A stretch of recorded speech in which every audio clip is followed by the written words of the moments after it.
अज कुर्ब करे मुझे ककिड़न में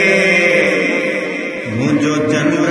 सोगेड़ो यार रोईंदो कुर्बान वञा ते रस्ते तां जंहिं रस्ते सां कुर्बदार रोईंदो करे मुझे ककिड़न में मुझो चंद्र खां सुहेड़ो यार रोईंदो हू गुते संभरिया गिते सुधयारी कल शाम वेचारे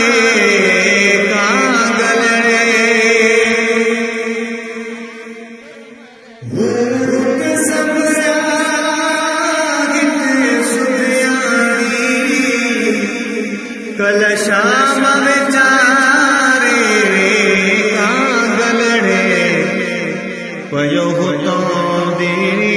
वरी हुत वेगे मूं समझो मुझो मन ठारोईंदो कुर्बान वञा ते रस्ते तां जंहिं रस्ते सां कुर्बदार रोईंदो अज कुर्ब करे मुझे ककिड़न में मुझो चंद्र खां सुहेड़ो यार रोईंदो ओ जानी बके अखिले में जायो दिया कि नसीनो विशाए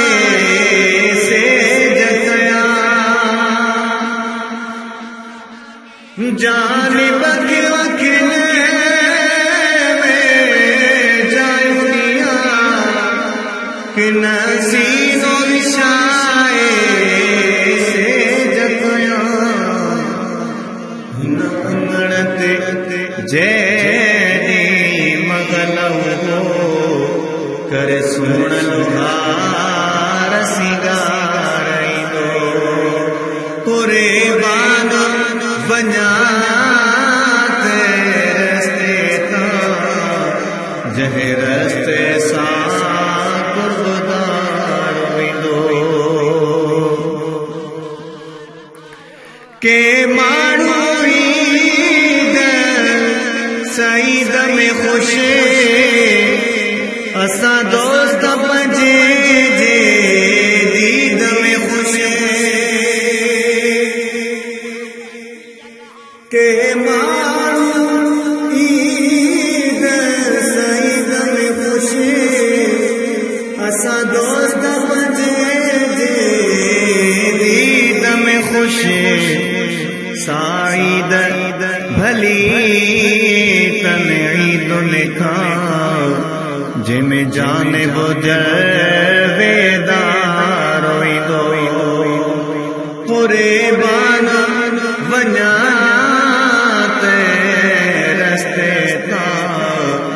जंहिं रस्ते सां कुर्बदार रोईंदो अज कुर्ब करे मुझे ककिड़न में मुझो चंद्र खां सुहेड़ो यार रोईंदो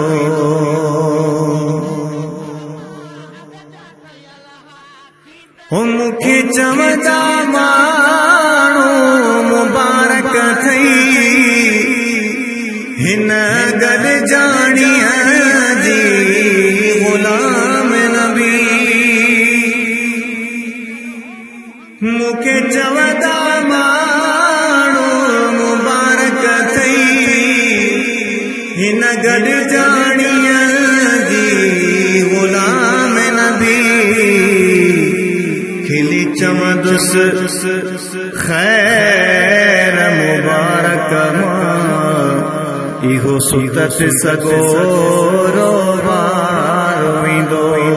खिली चवंदुसि खैर मुबारक